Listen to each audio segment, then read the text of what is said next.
You ever walk into a place and feel it before anything actually happens, like your body knows the rules are different here, even if nobody's said them out loud yet? Yeah, that was one of those days. We stopped for coffee on a highway we'd already been driving for hours, just another forgettable diner, and somehow it turned into one of those moments that sticks with you forever, the kind you replay later and think if one thing had gone differently, this could have ended another way. My name's Jack, and I was on the road with my daughter that afternoon, just the two of us, no plan, no rush, just trying to get home before dark. She was sitting next to me, boots kicked off, window cracked, music low, that quiet, comfortable silence you only get with someone you really know.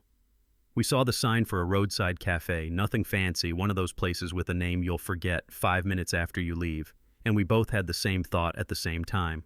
Coffee sounds good. Yeah, let's stop. The parking lot was half empty, sun hanging low enough to glare off the windshield, and I parked where I could see the front door, not because I was expecting trouble, just because old habits don't really die, you know what I mean? We walked in and the smell hit us first, burnt coffee fryer oil, old wood the usual, and at first glance it looked normal enough.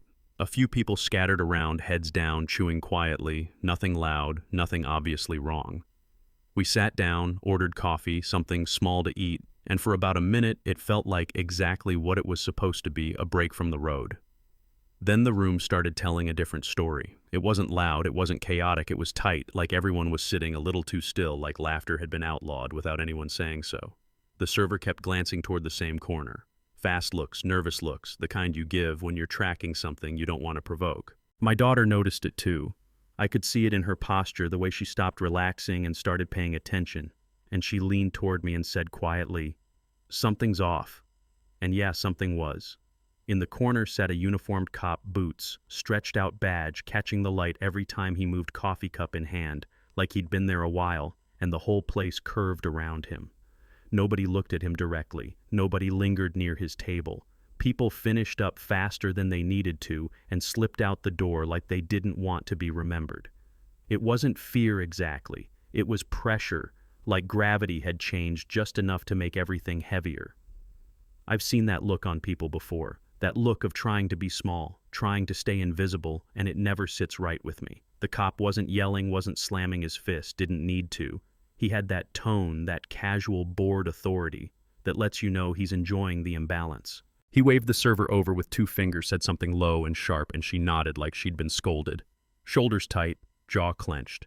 Then he turned his attention to a guy by the window, older man, hands wrapped around his mug like it was the only solid thing he had. And the cop made a comment, something about him looking nervous, something that landed just soft enough to hurt and just quiet enough that no one could easily call it out. The man laughed without smiling and stared back into his coffee. My daughter watched all of it, eyes moving between the server, the man, the cop, and I could feel her tension building, not dramatic, not explosive, just this steady discomfort turning into something sharper. She whispered, "Why does everyone just let him do that?" And I didn't have a good answer. I told her what I knew. Because he's got a badge and a gun, and most people don't want to be the next target. She nodded, but I could tell that answer didn't sit well with her because it shouldn't. People started leaving one by one, then 2 at a time, the diner thinning out until it felt exposed, like the walls were closer. The cop glanced our way, once quick scan measured us, and looked away like we weren't worth his time. And that look, that dismissal, that assumption, it did something to her. My daughter's been underestimated her whole life, not because she's weak, but because she doesn't fit people's idea of someone who pushes back. She's polite, soft-spoken, looks like someone you can crowd without consequences. And she's learned the hard way how often people mistake quiet for compliance. She took a breath, set her cup down, and stood up. Not abruptly, not angrily, just stood like she'd made a decision. She didn't walk up to him, didn't point a finger. She addressed the space, the moment, the behavior. She said to the server, calm but clear, "You don't deserve to be talked to like that. You're just doing your job." And the room froze. Yeah, that happened. Forks paused midair, the hum of the place suddenly loud, and the cop turned slowly like he couldn't believe someone had broken the script. "Excuse me," he said, voice smooth, almost amused. My daughter met his eyes and said, "You're being disrespectful and you know it. That's not what you're here for." You could feel the tension spike like static before a storm. The cop stood up, stepped closer, not touching her, just close enough to remind her who he thought he was. "You passing through?" he asked. Because if you are, best advice I can give you is mind your business. She didn't raise her voice, didn't back up, just said, "My business is not watching people get bullied for no reason." I stayed seated, watching, reading his hands, his posture, not because I was afraid, but because I knew how fast things could turn. He glanced at me then finally and dismissed me just as quickly. Older guy, quiet, harmless in his mind. That misread would matter later. He smirked, nodded like he'd decided to be merciful, and said, "You're right, I should calm down." He stepped away, and for half a second the room relaxed, that dangerous half second where everyone hopes it's over. But I saw his hand drift back to his table, saw the angle of his wrist, the care in the movement, and my stomach dropped. He picked up his coffee cup, slowly, deliberately, and before anyone could process it, he tipped it, pouring the coffee onto my daughter's shoes and legs in a smooth, unmistakable motion. Not an accident, not clumsy, intentional. The coffee wasn't scalding, but the act burned anyway. She gasped, not from pain, but from shock, from humiliation, from realizing he'd chosen to punish her publicly. Coffee dripped onto the floor, steam rising, and the cop held the empty cup there for a beat, watching her face, waiting for her to shrink. She didn't scream, didn't cry, didn't run. She stood there, soaked, shaking just slightly, eyes locked on him, and in that moment, something shifted inside me too. Because whatever gray area existed before was gone. This wasn't verbal intimidation anymore, this was physical, deliberate, meant to degrade. I stood up. I didn't shout, didn't rush wildly. I stepped in, controlled his wrist, turned it away from his belt, disrupted his balance the way years of experience teaches you to do when you need to stop something fast without making it worse. He reacted too late. His hand twitched toward his holster out of reflex, and I blocked it before the thought finished forming. He went down hard, not brutal, just enough to take the fight out of him, and I kept him there, pressure, steady, breathing calm. The diner exploded into motion without sound, chairs scraping, someone gasping, phones coming up everywhere. The server covered her mouth, eyes wide, fear and relief colliding, and the man by the window stood halfway up like he couldn't believe what he was seeing. The cop started shouting about assault, about his badge, but the room wasn't bending around him anymore. Someone called 911. My daughter stepped back, grabbed napkins, pressed them to her legs, more to ground herself than to dry off.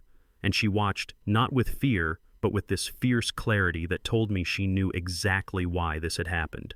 Sirens got louder. The door burst open and 2 more officers came in, hands ready, tension high. For a split second, the old fear tried to creep back into the room, but then they saw the phones, the cameras, the witnesses standing instead of hiding.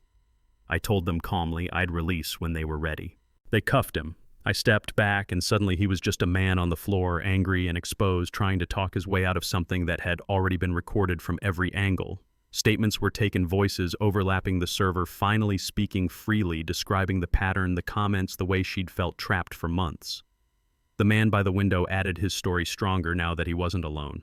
Security footage was reviewed on the spot, clear enough to show intent, no accident, no misunderstanding. The cop's name passed quietly between the officers, and there was a look, the kind that tells you this wasn't the first time, just the first time it stuck. He was escorted out, still talking, still trying to sound powerful, but the door closed behind him and the room breathed again. My daughter declined medical attention, accepted a towel, stood a little taller. I sat back down next to her and she said quietly, "I thought he'd stop." I told her the truth. People like that stop when consequences show up. We left not long after, no applause, no hero moment, just a few looks of gratitude and disbelief. Outside, the highway was the same as ever, cars rushing past, indifferent, but the drive felt different. And here's the part I want you to sit with. Was it right to speak up knowing the risk? Was it right for me to intervene physically, even with restraint? Or should we have stayed quiet like everyone else and trusted a system that had clearly been letting this behavior slide? Because what I saw that day was how silence feeds abuse, how authority without accountability grows bold, and how fast that power crumbles when people stop cooperating with it. So I want to hear from you. If you were in that diner, what would you have done?